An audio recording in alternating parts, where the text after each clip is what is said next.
मग आपला फॉर्म्युला काय आहे इलेक्ट्रिक पोटेन्शियलचा due to point charge V is equals to 1/4 pi epsilon 0 into Q divided by X electric पोटेन्शियलचा फॉर्म्युला झाला. त्याच्यानंतर आता काय आहे बघा इकडं इलेक्ट्रिक फील्डचा एक फॉर्म्युला लिहितो हे electric field E is equals to 1/4 pi epsilon 0 into at distance x असेल तर Q upon x square electric field आणि इलेक्ट्रिक पोटेन्शियलचे फॉर्म्युले. मग आता हे potential with respect to distance electric field with respect to distance यांचा जो ग्राफ आहे तो आपल्याला सीईटी आणि नीट साठी महत्त्वाचा आहे. तो ग्राफ बघा कशा पद्धतीने तयार होते. तर y ऍक्सिस ला काय घेतलं electric potential E y axis ला आणि हे इलेक्ट्रिक फील्ड E आणि इलेक्ट्रिक पोटेन्शियल आणि y ऍक्सिस घेतलं आणि x ऍक्सिस ला काय केलं आपण डिस्टन्स घेतलं x घेतलं डिस्टन्स x ऍक्सिस ला ठीक आहे डिस्टन्स अलॉंग x ऍक्सिस आणि इलेक्ट्रिक पोटेन्शियल आणि electric field along y axis. तर यांचा ग्राफ जो तयार होतोय या पद्धतीने स्फेरिकल ग्राफ तयार होतो. हा समजा इलेक्ट्रिक फील्ड साठी असेल तर डॉटेड लाईन ने दाखवतो हा ग्राफ तयार होतोय इलेक्ट्रिक पोटेन्शियल साठी. हा ग्राफ कशासाठी तयार होतोय इलेक्ट्रिक पोटेन्शियल साठी. म्हणजे इथे दाखवतो मी काय V inversely proportional to x असेल तो ग्राफ जो दाखवलाय तो डॉटेड लाईन ने दाखवलेला आहे आणि electric field inversely proportional to x square आहे त्याचा जो ग्राफ आहे तो कंटिन्युअस लाईन ने दाखवलेला आहे या पद्धतीने. म्हणजे आपल्याला हा ग्राफ जो आहे तो महत्त्वाचा आहे फॉर नीटच्या पेपर मध्ये एक ग्राफ कंपल्सरी येतो. त्याच्यामुळे सीईटी नीट आणि जेईई साठी ग्राफ लक्षात ठेवायचे तर व्यवस्थित लक्षात घ्यायचे. ठीक आहे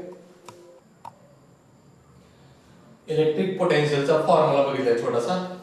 त्या फॉर्म्युल्यावरती एक्झाम्पल बघू आपण काय आहे ते. फॉर्म्युला काय तर आधी एक्झाम्पल बघा नंतर फॉर्म्युला कसं यूज करायचं सांगतो. Wire is bent in the form of circle. हे वायर आहे समजा लगायले सर्कल मध्ये बेंट केलेलं आहे. Bent in the form of circle of radius 10 centimetre. Radius r equal to 10 centimetre. It is given a charge of 250 microcoulomb. त्या circle वरती काय केलेलं आहे टोटल 250 मायक्रोकुलम चार्ज डिस्ट्रीब्यूट केलेला आहे आणि तो charge spreads uniformly on it. Find electric potential at centre of circle. सेंटरला फाइंड करायचंय.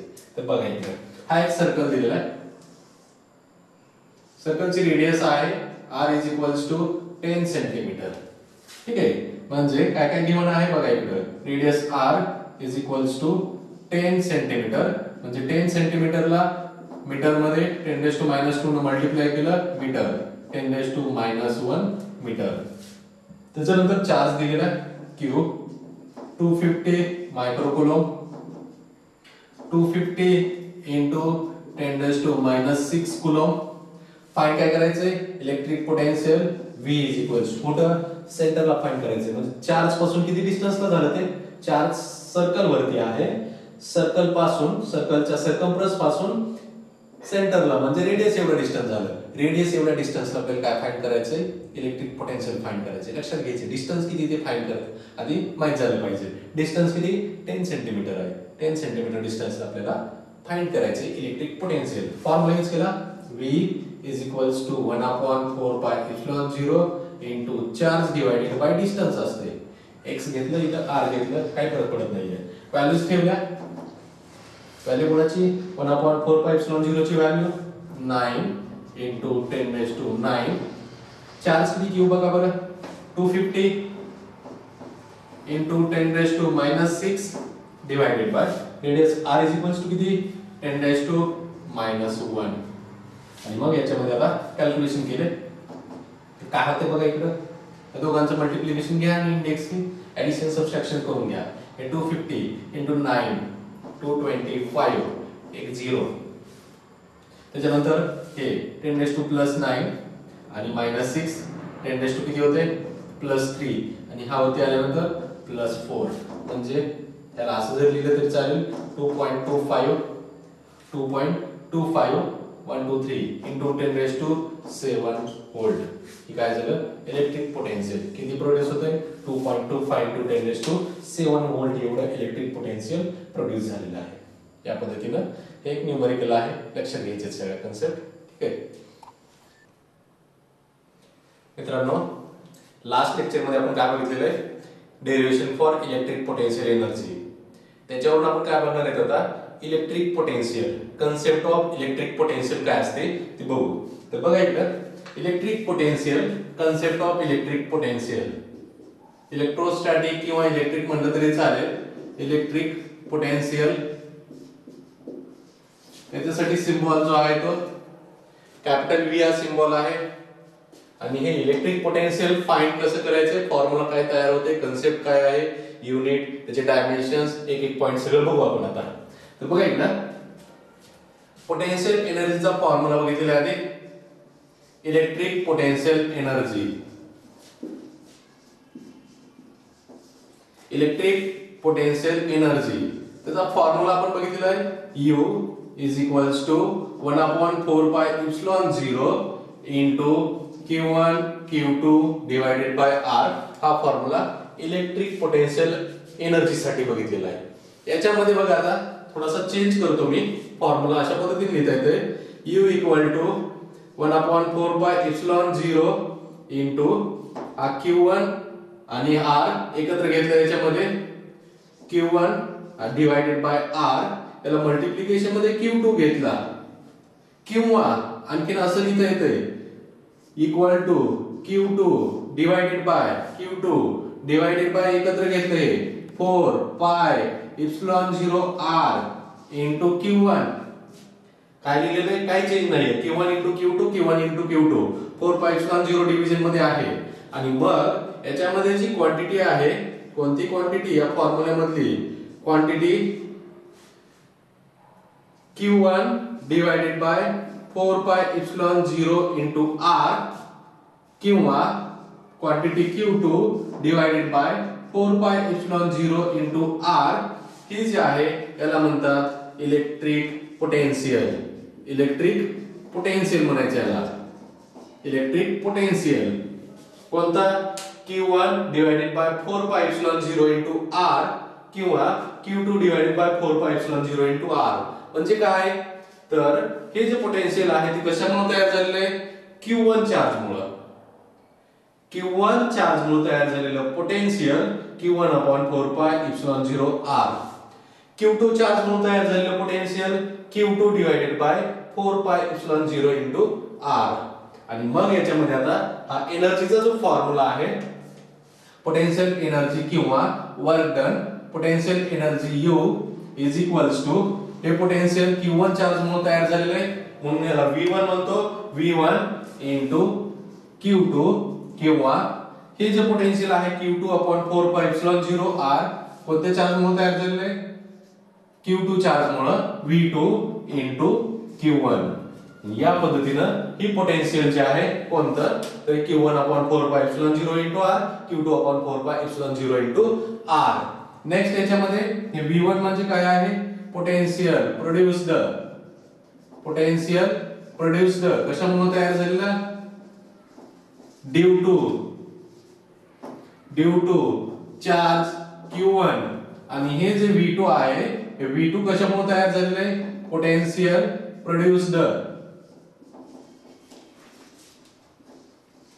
ड्यू टू चार्ज Q2 मुळे तयार झालेलं हे पोटेन्शियल V2. V1 Q1 मुळे तयार झालेलं, V2 Q2 चार्ज मुळे तयार झालेलं पोटेन्शियल आहे.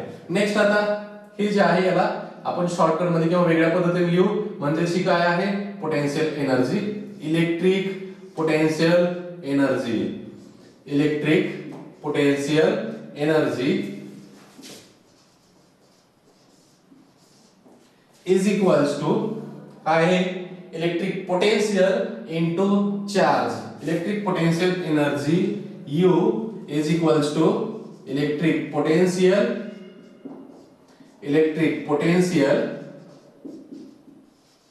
Into charge. आणि मग हा फॉर्म्युला फायनल आणखी असं लिहिता येते, U is equals to V into Q. या पद्धतीने काय झालं तयार आपल्याला, एक electric potential, electric energy, electric potential energy आणि इलेक्ट्रिक पोटेन्शियल यांचं काय आहे, रिलेशन आहे. मग हे इलेक्ट्रिक पोटेन्शियल असं लिहिता येते V is equals to U divided by Q. V is equals to U divided by Q. म्हणजेच डेफिनेशन तयार करता येते इलेक्ट्रिक पोटेन्शियलची डेफिनेशन जी आहे electric potential is electric potential energy per unit charge energy per unit charge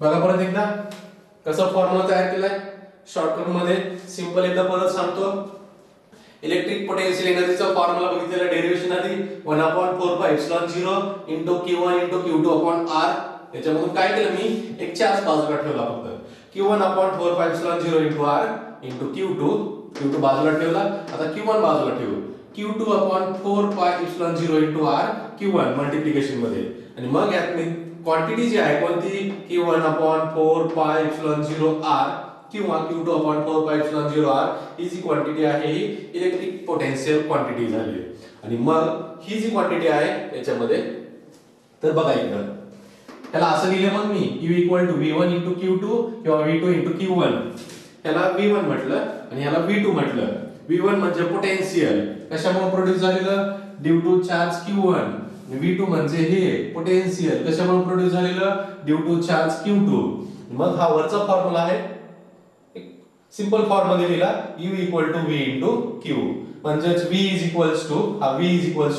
u q आणि ही definition तयार झालेली electric potential is electrical potential energy per unit charge या पद्धतीने हा फॉर्म्युला तयार झाला त्याच्यानंतर आणखी हे झालं फक्त पोटेन्शियल आता आपण याच्यामध्ये पोटेन्शियल डिफरन्स फाइंड करू पोटेन्शियल डिफरन्स फाइंड करण्यासाठी काय करायला लागेल तर आपल्याला ह्याच फॉर्म्युलाचा यूज करावा लागेल पोटेन्शियल डिफरन्स तो दोन एनर्जी मधला डिफरन्स मधून आणता येईल मग पोटेन्शियल डिफरन्स जो आहे potential difference is equals to कसं घेणार तर ही जी एनर्जी आहे चेंज इन एनर्जी पोटेन्शियल म्हणजे potential energy divided by charge potential difference म्हणजे difference in energy u1 u2 divided by charge q change in energy म्हणजेच work done dw divided by charge q म्हणजेच potential difference जे आहे ते work done per unit charge म्हणतात त्याला work done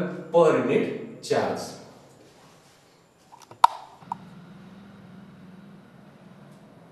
आता आपण काय बघितलं होतं पोटेन्शियल डिफरन्स आता पोटेन्शियल डिफरन्स त्याचा पण सिम्बॉल जो आहे v is equals to work done per unit charge dw change in work done किंवा work done per unit charge याचं युनिट जे आहे SI युनिट लक्षात घ्यायचंय महत्वाचं आहे सीईटी नीट साठी SI युनिट त्याचे डायमेन्शन्स फाइंड करायचे तर महत्वाचे आहेत SI युनिट काय तर SI युनिट एक आहे व्होल्ट कॅपिटल V याचा जो सिम्बॉल आहे तेच व्होल्ट कॅपिटल V किंवा हे युनिट काय असते जूल याचं युनिट काय कुलोम दुसरे युनिट जे आहे ते जूल पर कुलोम जूल पर कुलोम या पद्धतीनं हे युनिट आहे हे झालं SI युनिट आता आपल्याला याच्यावरून डायमेन्शन्स फाइंड करायचे होते याचे जे डायमेन्शन्स असणार आहेत ते डायमेन्शन्स बघा डायमेन्शन्स फाइंड करायची मेथड माहिती आपल्याला ह्याला फंडामेंटल युनिट्स मध्ये कन्वर्ट करायचे सगळे फंडामेंटल युनिट मध्ये कसं v is equals to work done divided by charge साइडला बघा आता एक एक फाइंड करतो वर्क डन म्हणजे force into displacement divided by charge चार्जला आणखीन असं लिहिता येईल बघा इकडं वर्क डनचा formula force into displacement s charge q is equals to current into time current आणि टाइमचं मल्टिप्लिकेशन म्हणजे चार्ज असतो ठीक आहे current equal to charge per unit time म्हणजे charge is equal to current into time आणि मग आता याच्यामधून आणखी फोर्सचा फॉर्म्युला आपल्याला माहिती न्यूटन सेकंड लॉ मास इंटू ऍक्सेलरेशन किंवा याला कॅपिटल एम मध्ये लिहू मास इंटू ऍक्सेलरेशन मग सगळे लिहिले आणखी त्याच्यानंतर बघा इकडं फोर्स म्हणजे मास इंटू ऍक्सेलरेशन डिस्प्लेसमेंट साठी सिम्बॉल आहे एस डिवाइडेड बाय चार्ज म्हणजेच करंट इंटू टाइम सगळ्यांचे आता युनिट्स लिहितो युनिट मास म्हणजे किलोग्रॅम ऍक्सेलरेशनचे unit metre per second square हे डिस्प्लेसमेंट एस डिस्प्लेसमेंटचे unit metre divided by current त्याचे युनिट एम्पियर आणि हा टाइम त्याचे युनिट सेकंद आणि मग हे सगळं एकत्र केलं किलोग्रॅम न्यूमरेटरला metre square divided by A current आहे सेकंड स्क्वेअर सेकंड क्यूब आणि मग ह्याला डायमेन्शन्स लिहिले लेंथ मास टाइम करंट साठी आय लिहा किंवा ए लिहिलं तरी चालेल आणि मग किलोग्रॅम म्हणजे मास 1 आहे मीटर स्क्वेअर डिस्प्लेसमेंट लेंथ आहे 2 आहे टाइम डिनॉमिनेटर -3 आणि करंट -1 या पद्धतीने हे जे तयार झाले ते dimensions for CET for NEET for JEE it's important dimensions कसे फाइंड केले तर लक्षात घ्यायचे ठीक आहे लक्षात